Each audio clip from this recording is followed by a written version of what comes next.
Well, I mean, first of all, David, let's acknowledge that actually some of these issues are a little complicated. So, even Bill C-47, like people look at sections 500 to 504 and they can't make heads or tails of it. And they don't say anything about a $5 million fine or new penalties or powers, for example, just to use that as an example.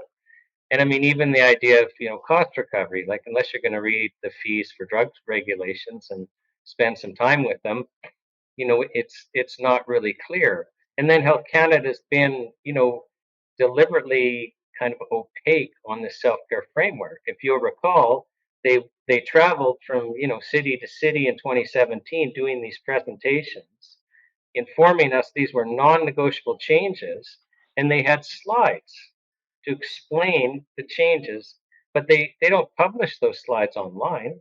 The goal is full harmonization with chemical drugs. But I think we have to give some allowance for the fact that this this is there's some complicated issues. And then we also, basically see what we want to see, don't we?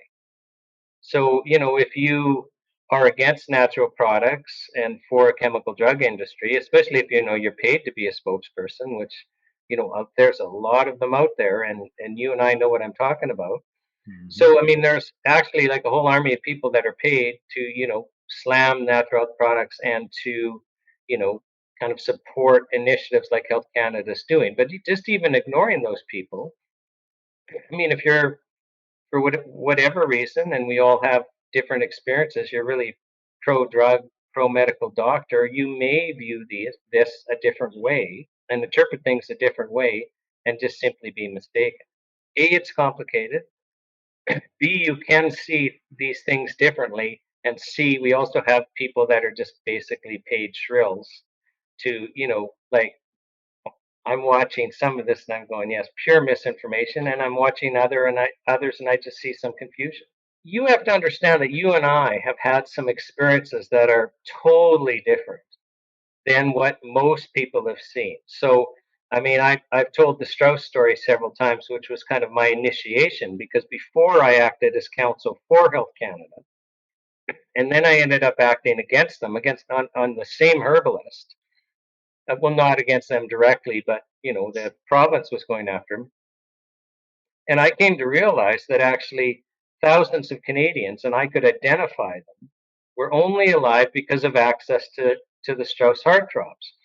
You work for Truehope. I mean, when they were charged criminally and I was defending them, I called witness after witness about deaths being caused with Health Canada restricting access to Empower Plus for a short period of time. Including Ron Lajeunesse, the president of the Canadian Mental Health Association, who held press conferences every time there was a death of a Canadian Health um, or Mental Health Association member. So you and I are aware that actually there's a risk to restricting access to these products. And those that stand up and say, well, we need stricter regulations and we need, more protection. And, especially, oh, well, there's all these hospitalizations. Show me the hospitalization. The reality is that the chemical drugs are so risky that from a public policy perspective, we should be doing everything we can to prevent any Canadian from taking a chemical drug, especially a prescribed one. So we should be doing everything we can. And yet we do the opposite. We do everything we can to funnel them into that model and we privilege that model. And it's literally our entire healthcare system, including medical training, is captured by that model. And if the pharmaceutical industry is not the largest funder of the mainstream media, then the largest funder is government, which privileges that industry, and the second largest funder is pharmaceutical companies. So what are we even talking about when we talk messaging? But their messaging will never talk about, well, is there a danger to reducing access? Because you increase regulations and drive products off the market or you increase costs, then fewer Canadians can access them. Isn't it interesting, David? Because nobody's saying that the United States is having a safety problem. Yeah. We've classed our natural supplements as drugs. They've classed them as foods. We've deemed them by law as illegal, and you have to get Health Canada's pre-approval, which is extremely costly and onerous, to be able to get permission to sell products. In the United States, they don't need any government pre-approval. And in fact, when Congress was forced to look into how should we regulate natural health products, they call them dietary supplements, Congress concluded they were so safe that they created a legal presumption that they're safe. So, I mean, they've done the exact opposite as us, and so they've got a much more vibrant industry. For most of our lives, natural health products, for all intensive purposes, were unregulated. You didn't get Canada's pre-approval because you couldn't. We had chemical drug regulations that you couldn't comply with, and no one pretended that they applied to natural health products until they became popular and started threatening pharmaceutical profits. But for most of your viewers' lifetime, almost every product they've accessed, except recently, was unregulated. Did you feel like you were in danger when you walked into a health food store? I mean, you were having to step over all those bodies to get in. When you went to your naturopathic doctor, it must have been horrible, with the ambulances taking all the dead bodies out because somehow there was a problem with the products. If anyone can point to me a single death, a credible death caused by a natural health product in all of Canadian history, let's say you can come up with 10, which you can't. Let's say you could come up with 20, which is like now we're just getting silly.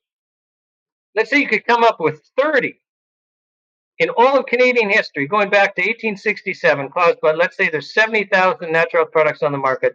You show me 30 deaths in all of our history, and the whole which you can't. It's just that's now fanciful. Well, then the whole industry is dramatically safer than half a year of peanut butter use in Canada.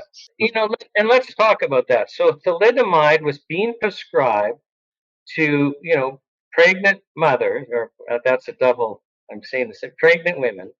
So so thalidomide was being prescribed during pregnancy to alleviate nausea, and it was causing tremendous birth defects. Where you born without arms and things like that. Well, David, we've been using ginger tea to treat nausea effectively, what, for 1,000 years, 2,000 years, 3,000 years? So you mean we've been using ginger tea to treat nausea literally, likely for thousands of years? I mean, I don't know, but like a long, long time safely. So do you mean we need like $5 million a day fines if somebody, mislabels ginger tea or sells, heaven forbid, sells ginger tea for nausea without getting Health Canada's permission beforehand? How can it be that when we've used things for thousands of years or centuries, that all of a sudden, in the very recent past, all of a sudden we now have to get Health Canada permission to use remedies that we've been freely using forever without a problem, and remedies that we want to privilege so that people don't take thalidomide? What are we doing? Why are we regulating ginger tea as if it's a dangerous chemical drug? Why are we regulating parsley as if it's a dangerous chemical drug? Why are we regulating turmeric as if it's a chemical? Like, these are things in our food supply. We've gone mad. You see, Canada used to be a common law country, and we've moved almost all of our regulatory environment in the last 30 years into a civil law model. So, and under the civil law model, basically the government has all the power and then grants you privileges. It's not a right if the government has to grant it to you, it's a privilege. So, in a civil law model, all products are illegal, and then there'll be an approved list. So in the common law model, you can access any remedy you want, and it's only when there's some reason then we would pass restrictions. Another area, but it creates a really interesting philosophical problem because, David, when EM Power Plus was in its initial stages, and I mean I know this is a fact because I called these people as witnesses in court when Truehope was facing criminal charges for, oh my gosh, selling without a license. Well, the whole industry didn't have a license. Like, so why out of back then there were more products on the market, like 80 to 90,000. why E Empower Plus was singled out when no one had a license, but you were. Like, help me out here because I'm missing something that people think it's okay that desperate people, that all the approved chemicals don't work, can't choose to take nutrition.